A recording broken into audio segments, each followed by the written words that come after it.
The reason why the U.S. has so many shootings, the huge number of guns in the U.S., where people can easily own it, is considered the main reason why the country has recorded a series of shootings. The bloody shooting at Robb Elementary School in Uvalde City, Texas on May 24 left at least 21 people dead, shaking the whole United States. This is the second mass shooting in the U.S. in just 10 days, prompting many to question why gun violence in the country is so serious. Some people think that the mass shootings are due to the violence in American society, or the deep racism, or the mental health problems of the people are not taken care of. However, a 2015 study by Professor Adam Lankford of the University of Alabama found that this is a common problem in mass shootings in countries around the world. What makes America different is the huge number of guns its people own.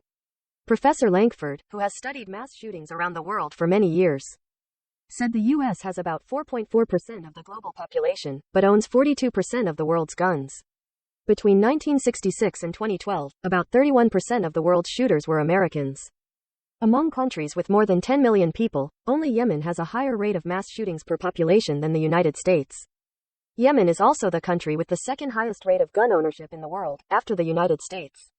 The biggest factor in explaining this is that guns in the U.S. are very easily accessible, even to those at high risk, Lankford said, adding that the possibility of Americans being killed in a shooting in the country work or school is even higher than the risk of being hit by a bullet near military bases abroad.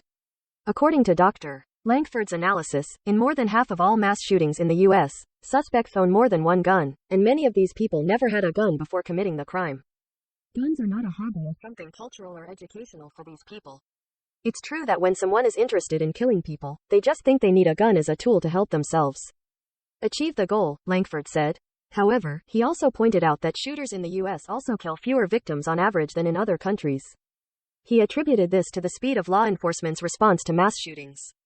In response to the growing prevalence of gun violence, some states have enacted legislation that allows family members or law enforcement to take a firearm from a person believed to pose a danger to others or to the public.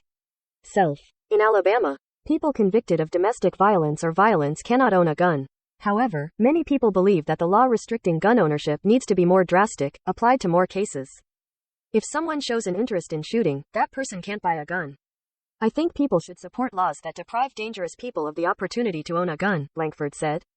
He said the U.S. should do more to provide mental health services to the people. After the shooting at Robb Elementary School, U.S. President Joe Biden immediately gave a speech calling on lawmakers to pass gun control legislation. The White House boss added that he had just visited Asia and that this region does not have mass shootings with the same frequency as the United States. Biden once called gun violence in the U.S. an epidemic, a disgrace to the international community. Democratic Senator Chris Murphy said he feels fear and outrage about the Robb Elementary School shooting. Murphy also addressed Congress, criticizing colleagues for years of inaction, despite the mass casualties from gun violence. Former Philadelphia Police Chief Charles Ramsey expressed similar frustration and outrage at the shooting that left 21 people dead.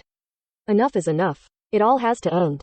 We have to save our children, because these are things that happen every day in our cities, Ramsey said.